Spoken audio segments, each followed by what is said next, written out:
I'm Adam Reese, and these are a few things that you can do to save your spine. To learn more about how you can take advantage of the opportunity, there's an offer that we're making for a a program design session at Grit Gym. You go to gritgym.com/PDS and sign up for yours.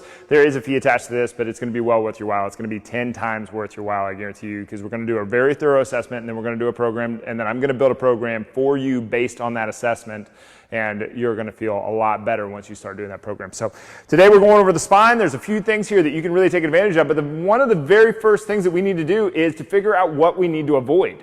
Okay, you need to avoid certain things. Okay, you need to avoid going into a position like this. If you have a spine that's been banged up, it's got a scab on the inside, you have to take care of the spine so that the tissue can regenerate and do its thing. Contrary to popular belief, your spine does heal. It is your bones heal, and your spine is really much more than just a series of bones placed on top of each other. So we're going to figure out a few different things to figure out what do we need to avoid so that we can take advantage of our core strength to be able to actually push out into our lives the way that we want to. And that's what I've done for the last 12 years. I started doing this in 2007, and I've learned a great deal since then. But I started doing this in 2007, and this has been the trajectory of my career ever since, like, going away from physical therapy and away from being a D1 strength coach, is to help people with their health so that they can do the stuff in here, giving themselves a future favor.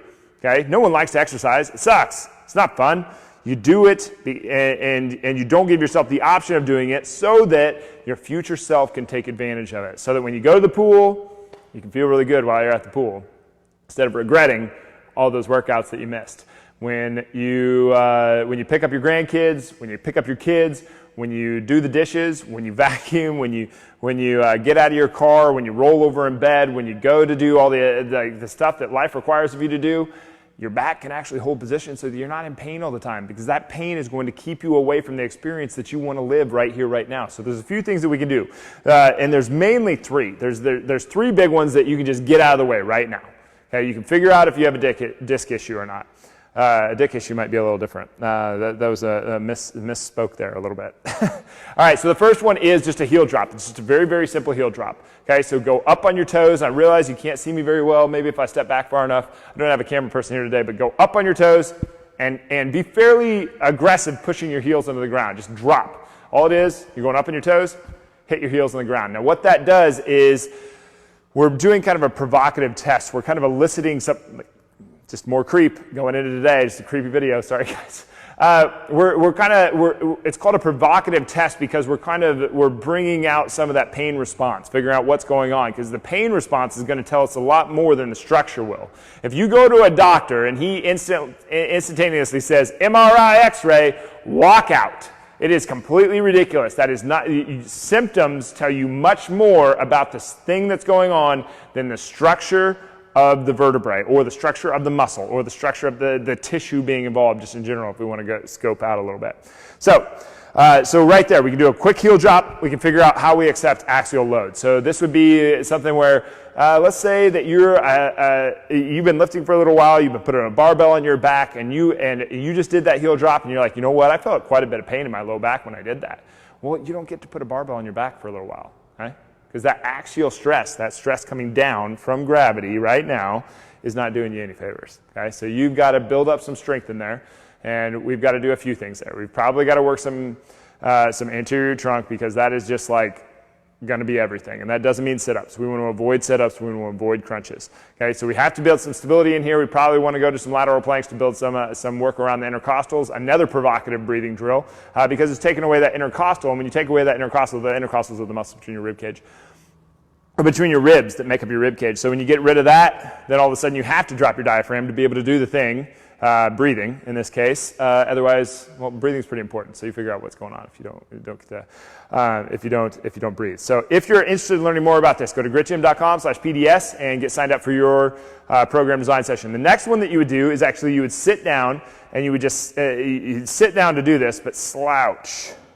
Okay, and if you want to take the test a step further, have somebody push down on your shoulders a little bit, just down towards the ground. Okay, if we have a shear stress of any kind going on, that shearing that's going on between the vertebrae is going to be a little bit of that pain. The provocative test is not to push us more towards any tissue damage. It's just getting a little bit. It's just nudging it. It's just nudging it just a little bit so that we can figure out what's going on in the spine. The last one that we're going to do, we're going to lay down flat on the ground. And we're going to push our chest up, but leave our hips down. Now, this isn't a stretch that you want to do on a regular basis.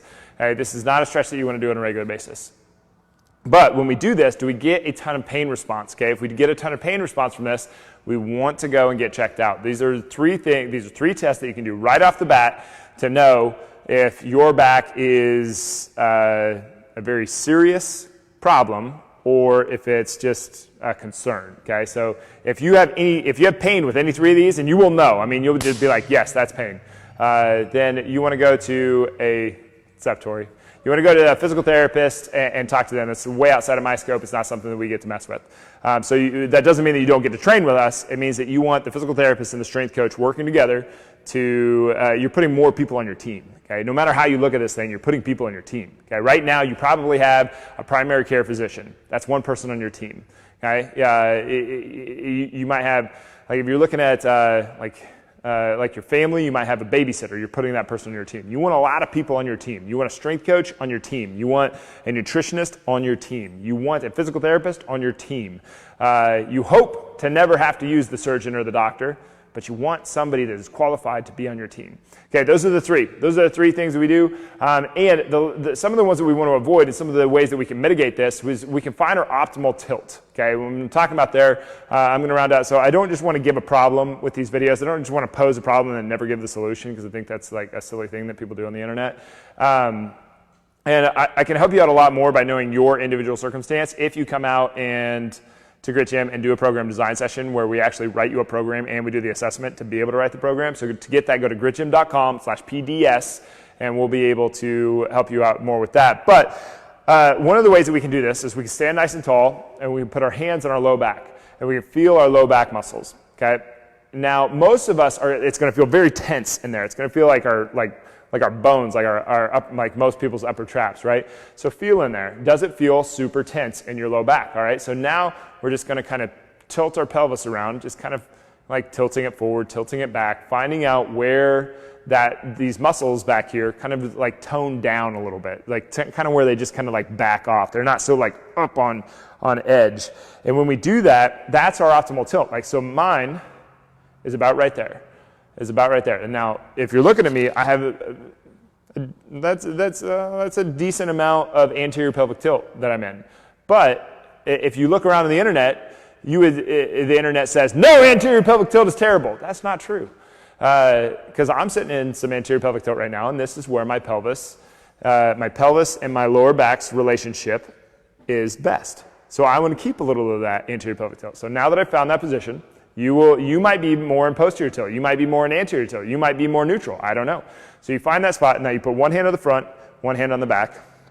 And I really like doing this with a roller between the legs, so you're building some of the stability in your pelvis. But that's just for now. And now we're just going to lean over and kind of push the hips back without letting that low back move. And what you're trying to do is get your pelvis and your lower back's relationship to work together. You're trying to build that synergy so that they move at the same time. Because the pelvis and the vertebrae should just be like just very much in sync with each other whenever you move.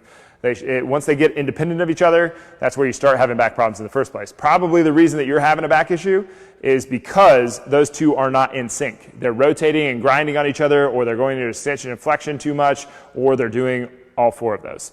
So find your optimal pelvic tilt, hand in front, hand in back, sit back into your hips while keeping that pelvic tilt and the relationship with your low back, and come back up, okay? And as soon as you move, that low back is gonna fire up. That's perfectly fine. You want that. If that didn't happen, that would not be advantageous. So that should happen, but you're trying to maintain the relationship, that angle. Okay, the other one that we do, so we just did kind of like a lean over, and it's not trying to push as far as you can, well, you want to go as far as you can, not as far as you can't. So as soon as you feel that disruption where it's not doing what it's supposed to do, stop, come back up.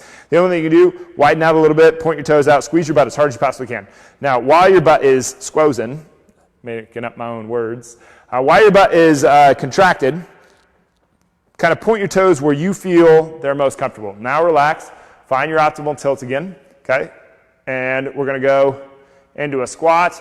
Only go as far as you can, not as far as you can't. That's where my pelvic tilt starts to lose its relationship with my vertebrae, so I would come back up. Do that 8 reps of each one of those. 8 reps of each one of those will probably do you a world of good. And if you can't maintain those with just your body weight, you're probably not going to be able to maintain those with a barbell in your hand or with a trap bar in your hand or with a bar in your back or even a front squat or a goblet squat position. So you have to work on making these better and better and better all the time. And these aren't things that we're really going to be able to see.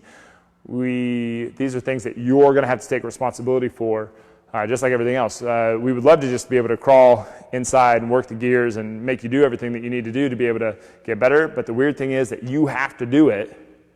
You just can't, you can't get away from the responsibility. But you wouldn't want that anyway. You would want it to be your fault. You would want the responsibility. You want it to be your fault because then you can do something about it. If it's your parents' fault that your back hurts and that you're overweight, well, then nothing is ever going to help you because they're going to be the only people that can solve your back issues or your weight problem. You want it to be your fault always. It's not always your fault, but you want it to be your fault. So those are 2 things. I had one more.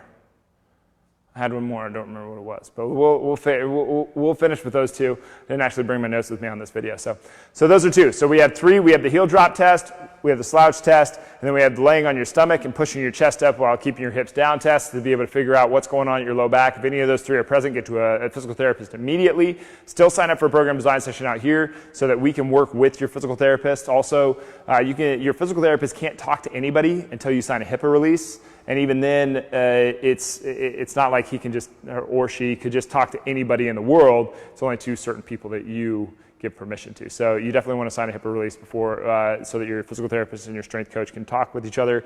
But definitely, if you want to learn more about this stuff and learn how you can still exercise even though your back is all banged up, because I mean, there's people that come out to Grit Gym that are just they're a mess. One of the first ladies I ever trained was this little Russian lady who she couldn't move her right leg. She had been in, I forget what it was like 7 car accidents, and she was all beat up. And I had to get very, very, very creative to figure out how I was actually going to be able to exercise with her so that she would not further damage her body and she would still get benefit out of it. That was a very challenging situation, but it's not an uncommon thing at Grit Gym where people come in with a lot of problems and we'll do everything we possibly can to help them. But the first thing that we got to do is figure out how to avoid any further damage. So come out to Grit Gym and get your program design session. We can actually do these over the internet now, which is really cool. It's gritgym.com/PDS. Sign up for your program design session. We will build you a program and we will do your assessment. But definitely go to that. It's gritgym.com/PDS, and we'll be back with another one of these